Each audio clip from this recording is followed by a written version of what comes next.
사계절 중에 이 가을, 이 봄에서 여름으로 넘어가는 이 계절, 이 5월 달이 가장 생명이 넘치는 그러한 계절입니다.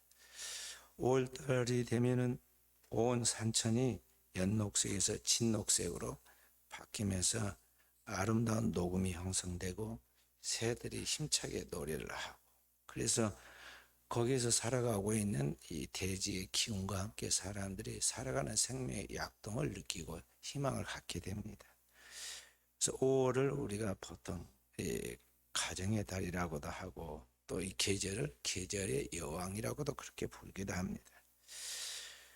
바로 이런 아름다운 하나님의 창조한 세계 속에서 오늘 하나님의 특권을 받아서 그 모든 축복을 누리도록, 그리고 그 하나님이 신 그 축복을 이 땅에 나눠주도록 부름받은 백성들이 누구냐 하면은 이 땅에 하나님의 형상과 모형으로 지음받은 인간입니다. 그렇기 때문에 인간들이 이 땅의 모든 만물을 다스리고 정복할 뿐만 아니라 이 모든 세계를 잘 이제 통해서 하나님의 영광을 드러내도록 하는데 우리의 삶의 존재 이유와 목적이 있다고 보겠습니다. 이부터 이 가정에 대해서, 인간의 살아가는 삶의 자리인 이 가정에 대해서 이야기하기를, 가정에서는 세 가지의 소리가 항상 들려야 한다 그랬습니다.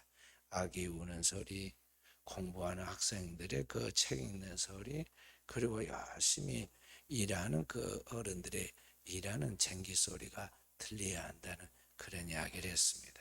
그런데 이 짧은 시간의 그런 변화 속에서 우리나라에서는 지금 이런 말이 고전에나 나올 법한 이야기처럼 되고 말았습니다.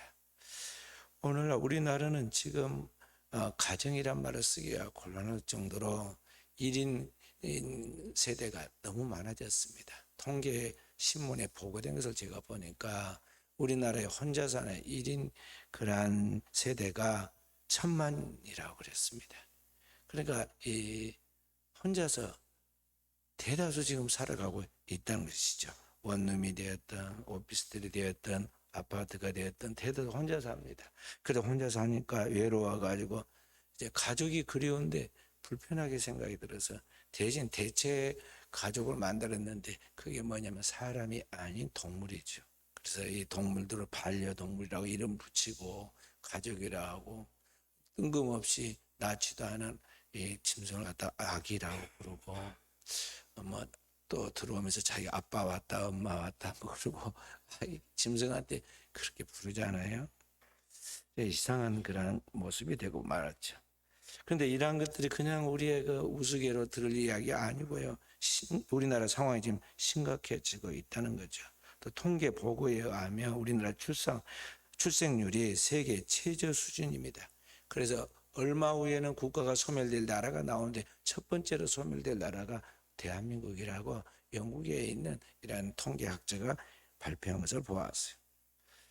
바로 이러한 속에 살아가는 인간의 삶은 문명의 발달 속에서, 화려한 문명의 변천과 발달 속에서 분명히 행복할 것 같은데 행복하지 않습니다. 외롭고 뭔가 침체되고 눌려있는 사람들의 삶을 보여주는 그런 단면적인 모습이 뭐냐면, 요사이 가장 행복하고 웃음이 많아야 할 청소년들이 자살을 한다는 거예요.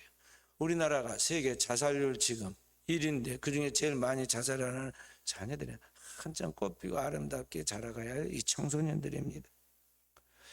우리나라가 지금 그런 사회가 되었어요. 반면에 이제 의학과 의료 시설이 발달되어 가지고 우리나라에 장수하는 인구가 늘어났는데 앞으로 고령화 사회가 될 것이라 그런 것을 책으로 배웠는데, 이제 고령화 사회를 지나서 고령 사회가 됐어요. 이제 노인들만 있다는 거죠. 그리고 최근에 발표된 바에 우리나라가 초고령 사회로 진입했다고 또 이야기를 하고 있습니다. 그리고 우리나라가 지금 노인 인구가 급수적으로 많아지고 있다는 것이죠. 엄청난 변화가 있다는 것입니다.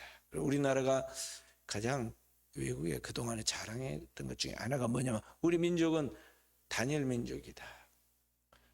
한 조상 밑에서 5,000년 역사를 자랑한 단일 민족이라 자랑했는데 이제는 그 말이 쏙 들어갔습니다. 왜냐하면 외국인들이 우리나라 많이 와서 삽니다.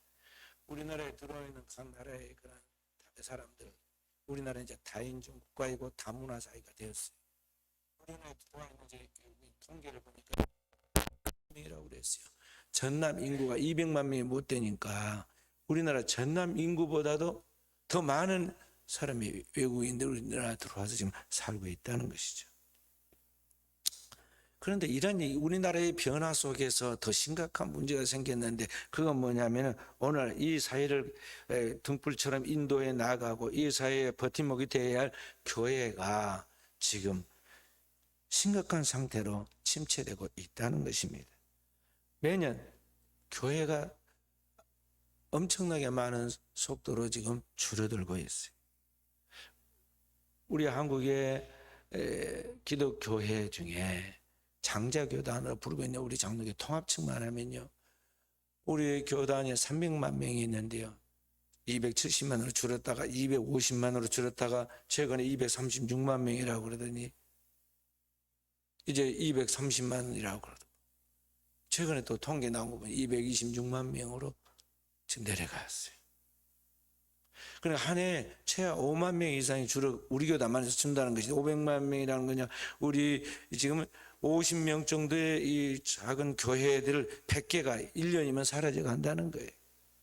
그러니까 서구의 교회가 태어나면서부터 신자가 되고 성당에 모든 시민들이 나와서 하나님 앞에 예배하던 그 중세 시대가 있었는가 하면 그 중세에 세워지던 거대한 대규모 성당들 교회들이 이 최근에 와서는 이제 근세에 와서 다 교인이 소멸해 가지고 형태만 남아있고 아주 적은 소수의 교인들만 예배드리러 가는데, 그러나 이 서구 교회가 세속화되었다고 하면서 우리 한국 교회가 그런 것들을 굉장히 좀 무시하는 것 같이, 우리 한국 교회가 굉장히 성장하고 부흥해서 그동안에 자랑하는 그런 모습이었는데 오늘의 이 한국 교회가 이 서구 교회를 2000년 동안 그렇게 변천해 온 것을 우리는 단 몇십 년 만에 그런 모습을 닮아가고 있다는 거죠. 그래서 교회들이 문을 닫습니다. 제가 우리 순천 남로에 지금 이제 노예를 섬기고 있기 때문에 최근에 4개 교회를 폐지했습니다. 정식 설립된 교회도 있고 기도처도 있는데요, 가서 설립위원회를 구성해가지고 가서 조사해가지고 이제 확실하게 이 교회는 이제 폐지하겠다 하고 가서 조사해가지고 설립한 교회만 해도 최근에 몇 달 사이에 4개를 했어요. 그러니까 이게 아주 심각한 상태가 됐다는 거죠. 도시마다 제일 잘 지은 건축물이 이 교회들입니다. 그래서 그 도시 대상을 받는 건물이 교회인데 이 교회들이 멋지게 화려한 모습을 갖추고 구성을 하고 있기는 하지만 또 그런 것들이 방송 나가고 하고 있지만 실제로 그 교회 내용인 이 성도들 영혼들만큼은 계속 침체되고 사라지고 있다는 것이죠. 마치 계란, 우리가 아침마다 먹는 이 계란, 큰 대란이라고 부르는 그 계란들 있잖아요. 이 계란이 이제 부화할 수 없는 무정란들이 있어요. 그러니까 계란이 있는데 무정란이면 이제 그게 이제 병아리로 부화되지를 못합니다. 그런 것 같이 우리 한국 교회가 앞으로 이와 같은 교회의 생명력을 갖지 못한 채 형태만 남아 있는 관광지가 될 가능성이 100%라는 거죠. 신학대학을 너무 많이 세운다고. 우리 한국에 있는 신학대학 중에 우리 장로회 통합 측은 장로회 신학대학이 과거에는 대학원을 하나만 운영했습니다. 지방신학교가 7개 있고 6개 있고 해서 7개가 있는데 이 장로회 신학대학교 한 대학으로만 대학원을 가고 나머지 지방신학교는 다 공부를 해서 거기 올라가서 거기에 통과하고 졸업한 학생들이 목사고시를 봐가지고 그 중에서 골라서 이제 목사 안수를 주었는데 너무 숫자가 많다, 신학교가 너무 많이 온다, 그래서 아주 규제를 한 겁니다. 근데 요새는 어떻게 됐냐면 신학교에 학생들이 오질 않아요. 교회를 섬기겠다는 신학생이 없어가지고 신입생이 없습니다. 그래서 이제는 어떻게 되느냐면 7개 신학교를 통폐합해서 하나로 만들어야 운영이 된다. 이제 그걸 연구하고 있어요. 그리고 나온 어떻게든지 학교를 운영해야 하니까 학생들을 모집해야 하는데 학생들이 이 고등학교를 졸업하고 대학을 가야 하는데요. 신학교 온 사람들이 전부 다 뭐냐면은 교회에서 다 아이들 키우고 별로 할 일이 없는 아줌마들이 와요. 나이 든 권사님들이 신학대학교를 와가지고 신학을 공부한다고 실제로 와가지고 졸업도 하고 목사 안수도 받았는데 문제는 큰 교회에서 부목사들을 받으려고 보니까 젊은 부목사들이 있는 그 다음 부목사 될 사람들은요, 정말 더 젊은 사람이 와야 하는데 나이가 드나 50대 아줌마들이 딱 와가지고 지원서를 냅니다. 그래서 이게 어떻게 할까 없으니까요. 우리 옆에 우리 순천에 제일 큰 교회 목사님이 뭐라고 하냐면 부목사나 구원대 6개월 걸렸다고 그러더라고요. 5개월 동안 온 사람이 전부 다 나이가 많아가지고 거기 나이를 맞추느라 그렇게 시간이 많이 걸렸다는 것. 이거 한국교회가 지금 큰 위기에 직면해 있다는 것이. 그래서 오늘날 우리 교회가 부흥 성장하는 것도 중요하지만은 기초로 다시 돌아서 복음의 본질을 회복해야 한다는 것입니다. 그래서 오늘 우리가 교회가 이 지역에 있는 영혼들, 오늘 우리가 살고 있는 이 시대의 영혼들을 책임지기 위해서는 오늘 우리가 섬겨야 할 이 목회 대상에 대한 연구와 그런 접근이 다양하게 필요하는데 그 구성 멤버들인 가정에 대해서 교회가 어떤 정체성을 가지고 또 어떤 그런 철학을 가지고 돌봐야 할 것인가에 대해 분명하게 하지 않으면 안 되는 위치에 와 있어요. 왜냐하면 한국 사회 전체가 지금 엄청난 위기를 맞고 있고 흔들리고 있기 때문에 이러한 것들이 재점검되고 준비돼야 한다는 것이죠. 그래서 오늘의 이 시대에 흔들리는 이 사회 속에 또 흔들리는 그 가정들 속에 교회가 또 믿는 성도들이 그 하나님 앞에서 잘 본을 보여줘야 하는데 이런 믿음의 가정을 어떻게 우리가 이루어가야 할 것인가 하는 것입니다. 그래서 성경을 통해서 우리에게 계시하는 하나님이 바라는 올바른 믿음의 가정을 이루기 위해서는 어떻게 하는가. 첫 번째로 성경 우리가 가르치는 것이 뭐냐면 올바른 믿음의 부부가 되도록 해야 한다는 것입니다. 부부의 중요성입니다. 세계적으로 인정받은 신학자이고 복음 전도자였던 영국의 존 스토트 목사님이 계셨는데 이 목사님이 어느 날 칼럼을 썼는데 이렇게 썼습니다. 예수 믿는 나에게 있어서 가장 첫 번째 되는 임무는 내 아내의 남편으로서의 임무이고 두 번째 임무는 내 자식의 아빠로서의 임무이고 세 번째 임무는 All Souls Church, 존 스토트 목사님이 심어가는 교회 이름이에요. All Souls Church, 모든 영혼들의 교회, 뭐 그런 뜻입니다.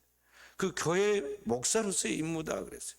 우리 한국적으로 보면은 좀 안 맞는 이야기 같이 보입니다. 왜냐하면 우리 한국 사람 같으면 어떻게 이야기하냐면은 목사로서 첫 번째 교회에 대한 임무, 두 번째 가정, 뭐 이렇게 이야기를 할 뜻인데 여기에서 첫 번째가 가정이다.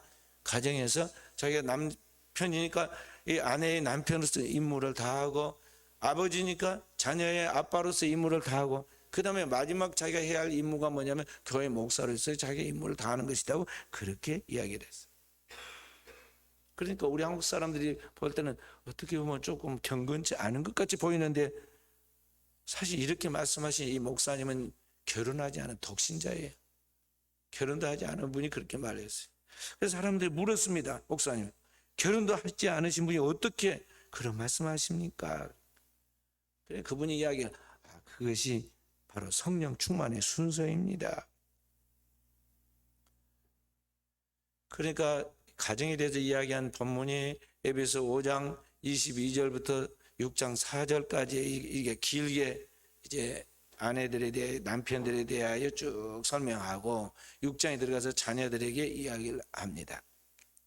그런데 바로 이 가정에 대해서 이야기하기 바로 직전에 무슨 말씀을 하고 있느냐 하면 너희는 이 세대를 본받지 말고 마음을 새롭게 해라 그러면서 거기에 주의 뜻이 무엇인가를 분별하고 성령의 충만함을 받아라 하는 이야기를 먼저 해주고 있어요.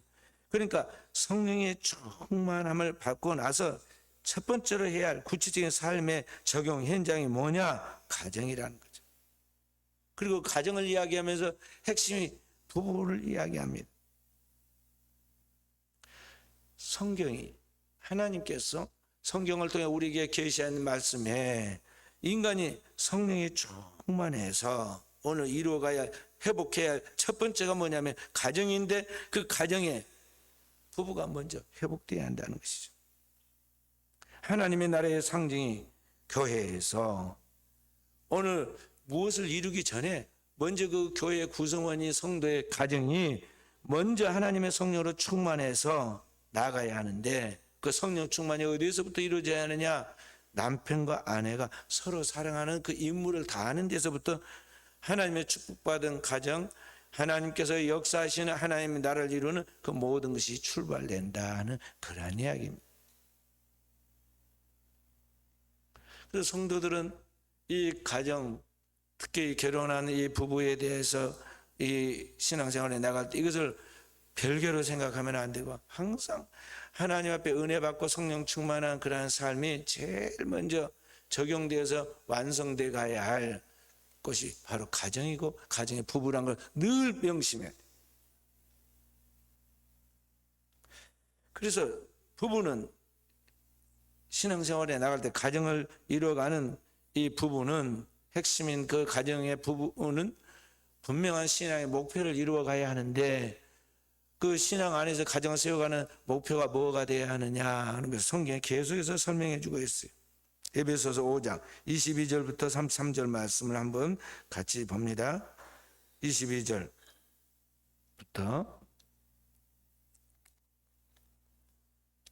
함께 읽어봅니다. 아내들이여 자기 남편에게 복종하기를 죽게 하듯 하라. 이는 남편이 아내의 머리됨이 그리스도께서 교회의 머리됨과 같으니 그가 바로 몸의 구주시니라. 그러므로 교회가 그리스도에게 하듯 아내들도 범사에 자기 남편에게 복종할지니라. 여기 보면은 아내 이야기를 먼저 합니다. 아내들이 남편을 사랑하고 남편에게 순종하고 복종하기를 어떻게 하라고 그랬어요? 엄청난 높은 수준의 고상한 목표를 두라고 그랬습니다. 그건 단지 그냥 좋아하고 사랑하고 귀히 여기라 그런 정도로 말하지 않고는 2000년 동안 그리스도 교회가 그리스도를 경외하고 섬기고 순종한 것까지 아내가 남편에게 그렇게 순종하고 복종하라고 했어요. 아내의 목표가 그렇게 돼야 한다는 거죠. 그런데 요사이 어떻습니까? 각 가정에서 그렇게 되어 갑니까? 가정이 깨어지는 원인들이 다 그렇게 거기에 있어요. 서로 너무 제대로 그 지켜야 할 그러한 것들을 지키지 않고 무례하게 하죠. 너무 성급하죠. 너무 감정적으로 기분으로 흐르죠. 그래서 문제가 되는 거예요.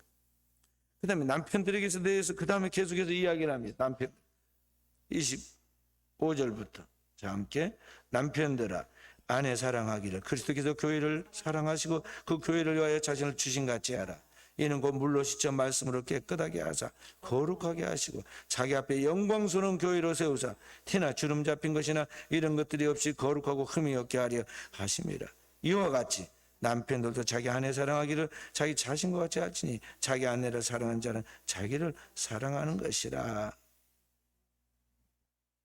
누구든지 언제나 자기 육체를 미워하지 않고 오직 양육하여 보호하기를 그리스도께서 교회에게 함과 같이 하나니 우리는 그 몸의 지체임이라.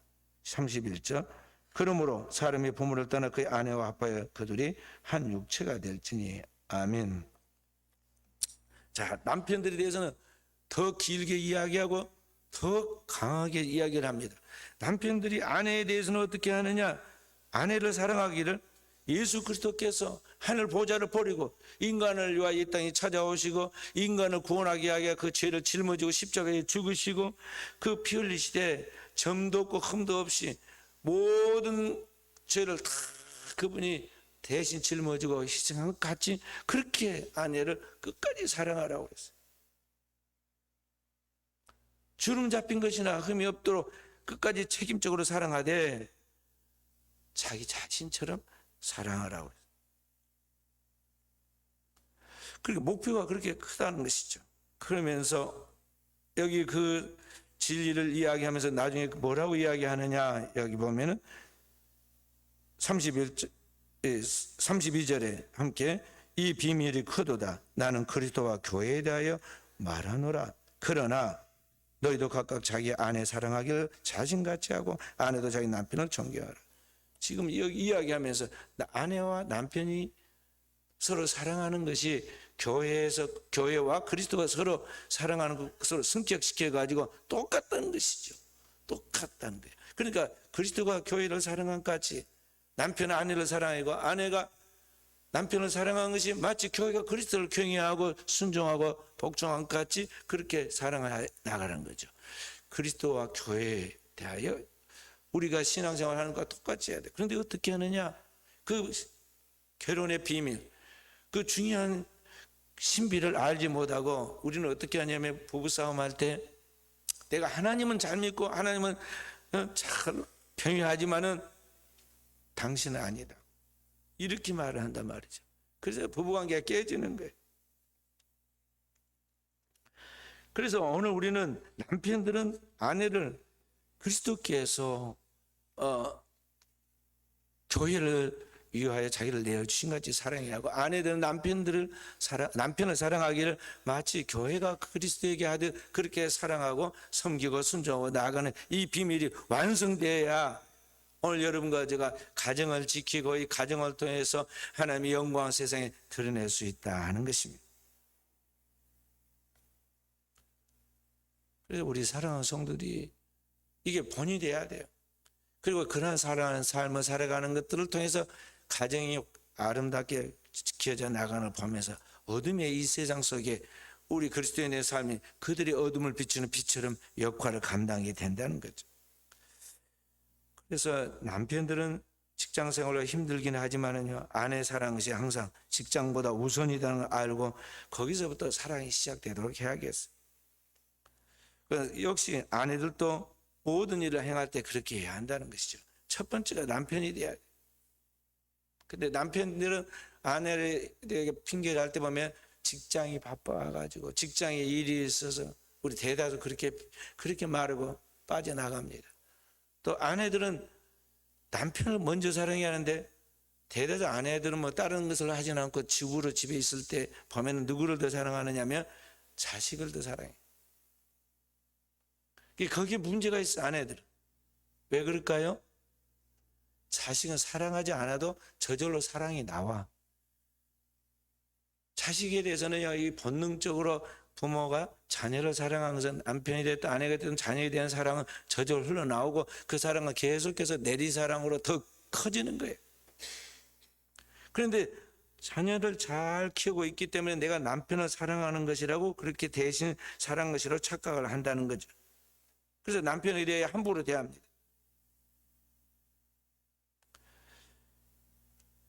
그런데 우리가 알아야 할 것은 뭐냐면 아내들이 알아야 할 것은 이 자녀들은 우리가 사랑하는데 두 부부가 힘을 합해서 사랑하는 것이고 돌보는 저절로 사랑이 가는 것인데 우리만 사랑한 게 아니야. 할아버지 할머니도 사랑하고 삼촌들도 사랑하고 다 사랑해줘. 그런데 문제는 그 남편에 대해서는 아무도 사랑해 주는 사람이 없어. 전부 다 남편을 돈 버는 기계인 줄 알아. 그래서 다 이 남편들이 무엇을 해도 다 용납하고 다 넘어가고 이해할 줄 안단 말이죠. 그런데 이 남편들도 사랑받아야 할 대상이라는 걸 알아야 한다는 거죠. 그래서 아내들은 남편들을 의도적으로 의식을 가지고 더 먼저 사랑하려고 해야 돼. 왜 그럴까요? 남편은 내가 난 자식이 아니야. 저절로 사랑이 가는 것이 아니란 말이죠. 서로 중간에 만나가지고 남남이 만나가지고 사랑의 결합을 했는데 그 사랑의 감정이 항상 남아있는 게 아니야. 2년 6개월만 지나면은 사랑의 그 호르몬이 다 사라져가지고 이제는 본래 남남으로 돌아갔는데 문제는 옛날에는 좋은 것이 보였는데 이제는 별로 좋지 않은 것이 자꾸 보인단 말이죠. 그래서 그런 말을 듣고 그런 말을 서로 뱉으면서 감정의 충돌을 가져오게 되고 서로와 상처를 주고 받게 돼요. 그래서 그런 것들을 풀어나가려고 하면 의도적으로 더 사랑하지 않으면 안 되는 거예요. 예수님은 일찍이 말씀하기를 사람이 그 부모를 떠나서 아내에게 합하여 그 둘이 한 몸이 될지라. 그런즉 이제는 둘이 아니요 한 몸이니 하나님이 짝주어 주신 것을 사람이 나누지 못할지니라 그랬어. 그러니까 때로는 그냥 부부간에 다투고 갈등이 생기면 같이 안 살고 싶고 말이죠.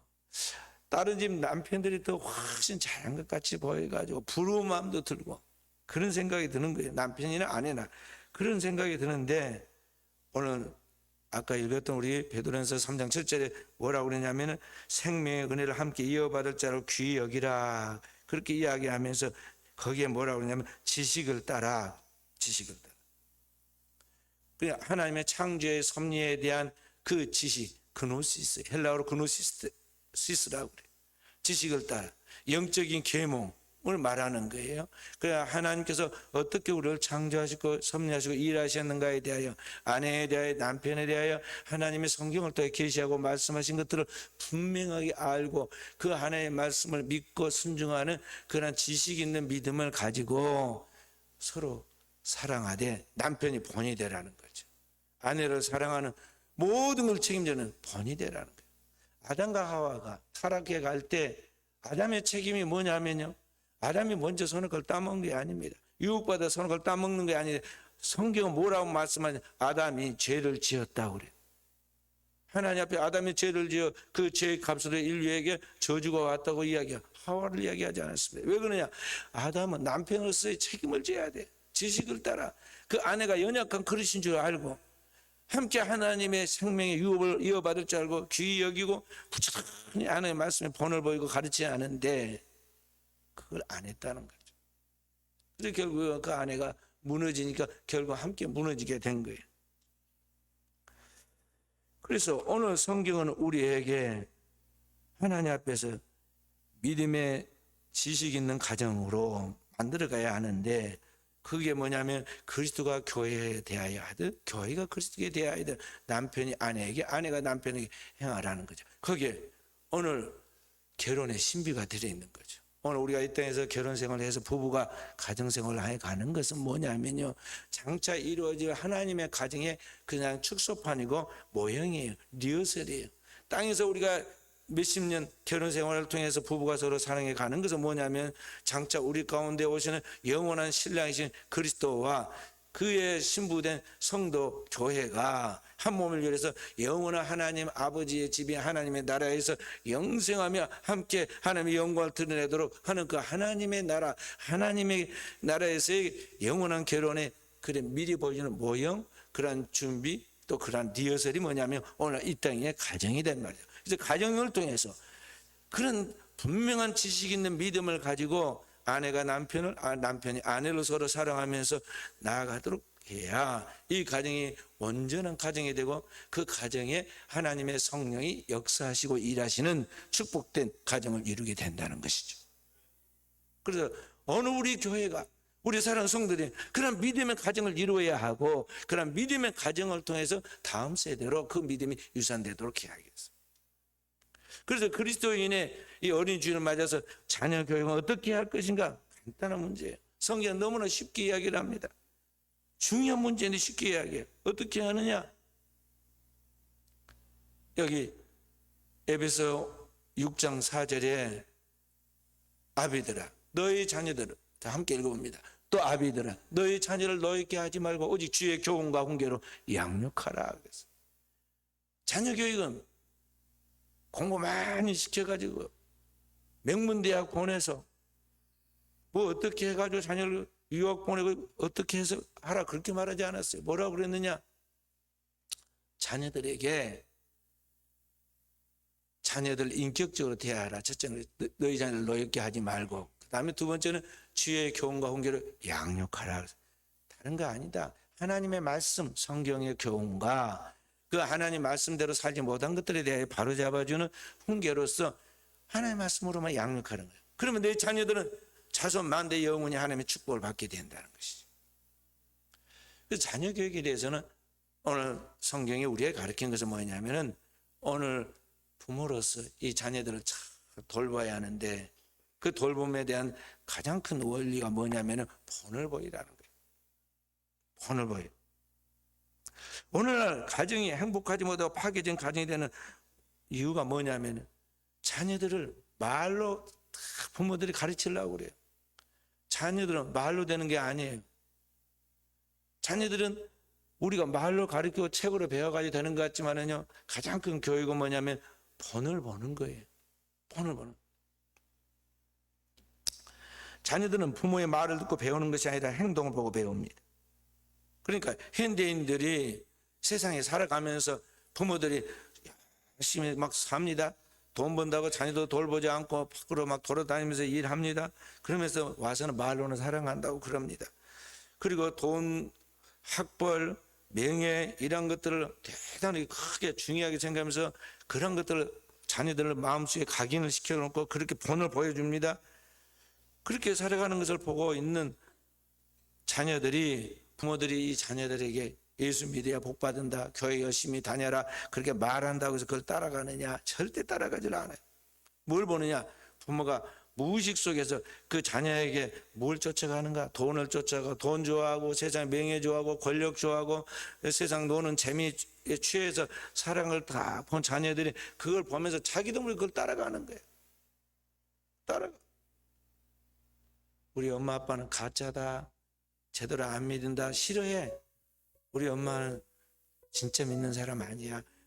그렇게 생각을 하면서도 자기도 모르게 그걸 따라가 버리는 거예요.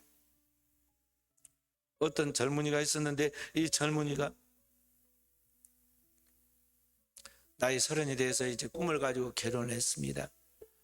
그래 아름다운 아내와 함께 행복한 가정을 꾸리고 잘 살려고 그랬는데, 그런데 꿈대로 이상대로 되지는 않습니다. 이 아내가 그렇게 사랑스럽고 그렇게 순종적인 것 같았는데 사사건건 자기 주장을 하고, 그리고 삐꾸면은 묵비권을 행사합니다. 그리고 자신을 무시합니다. 아내에 대해서 이제 불만이 쌓입니다. 남편에 대한 배려나 순종하지 않는 아내의 이기심을 견디지 못합니다. 그래서 이 남편이 막 화를 내기 시작하고, 좀 더 나아가서는 이제는 가재 도구를 막 깨버리고 심지어는 폭력을 휘두르기까지 합니다. 아내도 마찬가지입니다. 남편이 옛날에 그렇게 너그럽고 인자하고 속이 넓은 남자인 줄 알았는데 작은 일에 격한 감정을 투사하고 주위 사람들을 힘들게 하고 분노하고 어떻게 사사건건 부딪히는지 꼭 외계에 놓고 사는 것 같습니다. 왜 그랬는가 상담을 해서 분석을 해봅니다. 왜 이 사람이 이렇게 되는가? 원인이 어디 있느냐면 그가 자란 환경, 그의 가정에서 부모로부터 사랑받지 못했어요.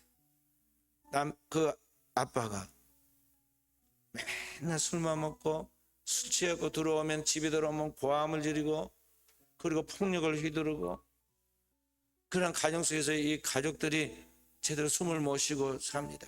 아빠의 기침 소리만 나도 막 가슴이, 심장이 뜁니다. 자라 가운데 이 아이도 그 아빠를 닮아가지고 마음이 불안하면 자기도 모르게 아빠처럼 헛기침을 막 합니다.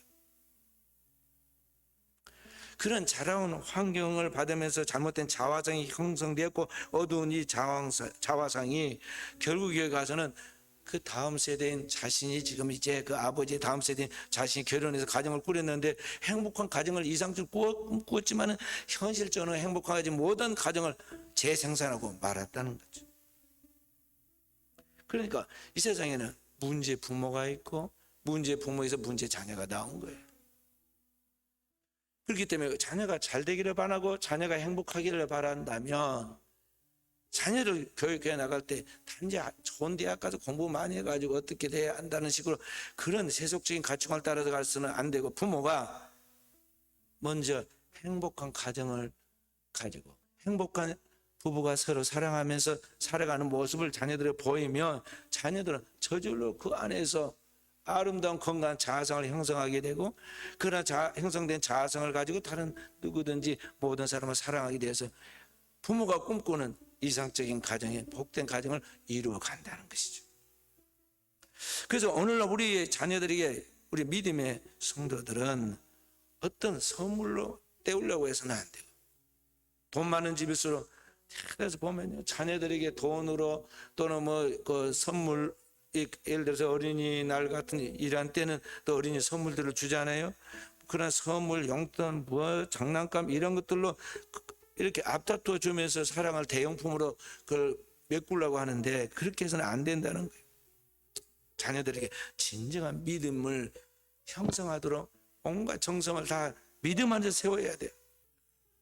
마음에 다른 세상의 우상이 아니라 하나님을 온전히 경외하는 그런 신앙의 삶을 통해서 그 부모들에게 보고드는 모든 걸 통해 이 자녀들에게 건강한 이성적인 신앙의 자아성이 형성되고 인격이 형성되어 나아가는 것이 이 자녀들에게 천만금을 남겨준 것보다 더 위대한 축복을 받게 한다는 거죠.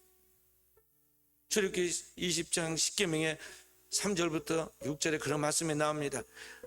너 하나님의 다른 우상을 섬기지 말아라. 하늘의 것이나 땅의 것이나 어떤 우상도 섬기지 말아라. 만약에 우상을 섬기면 마음의 우상이 되었든 밖에 나타난 형상이 되었든 우상을 섬기게 되면 내 자녀들이 그것으로 인해서 하나님의 저주를 받아 자주 3, 4대까지 망하게 될 것이다. 반면에 하나님을 경외하고 하나님을 진짜 사랑하는 백성이 되면 뭐라고 그 다음에 이야기했어요? 6절에 자손 천대까지 이르러 자손 천대 영원한 축복을 받는다는 거예요. 함께 읽어봅니다. 나를 사랑하고 내 계명을 지키는 자에게는 천대까지 은혜를 베푸느니라. 그러니까 자손 천대까지 영원한 하나님의 축복을 유산으로 남겨줘요. 믿음의 가정으로서 믿음의 부모가 자녀에게 줄 수 있는 최고의 축복이다 하는 것이죠. 이 축복을 주려고 이스라엘 백성들이 세계에서 가장 풍요롭고 긴 나일강 하구의 기름진 땅 고센 땅을 박차고 나와서 하나님의 말씀이 있는 약속의 땅 가나안으로 향하여 나아간 거예요. 그 40년 광야 생활에 그들은 매일매일 이사를 했어요. 매일 이사해. 얼마나 힘들어요. 그러면서 약속의 땅 가나안에 가면서 그들이 꼭 붙잡은 게 뭐냐면 신앙이에요. 신앙의 명문 가정을 만들려고 그들이 40년 동안 훈련을 받고 그 믿음을 그 자녀들에 나누었을 때 그 자손 천대가 복을 받을 뿐만 아니라 그 나라가 제사장 나라에서 천하 만민들에게 하나님의 구원의 축복을 나눠주는 원조가 되었다는 것이죠. 그래서 사랑하는 귀한 성도 여러분, 저와 우리 사랑하는 성도들이 오늘 하나님 앞에서 신앙생활에 나갈 때 우리의 가정이 어떤 가정이 될 것인지, 또 우리의 자녀들이 어떤 축복을 받을 것인지 세속적인 가치관을 따라서 생각하지 않도록 우리가 하나님의 말씀으로 본을 보이고 나가겠어요. 앉았을 때, 일어났을 때든지 들어올 때든지 나갈 때든지 하나님의 말씀 안에 서 있고, 그런 가운데 자녀가 그 믿음의 소망이 무엇인가를 물을 때 거기에 대해 분명히 답변을 해주되 부지런하게 성실하게 가르쳐서 이 자녀들이 말씀의 종들이 되고 이 시대에 그리스도의 형상을 이루는 종들이 되도록 하는 것이 오늘 우리가 하나님 앞에 믿음으로 사는 보람이고, 그것이 우리에게 주어진 임무라는 것이죠. 또 그러한 임무를 다 감당할 때 이 땅에 하나님 나라에 이루어지는 영광이 나타나게 될 것입니다.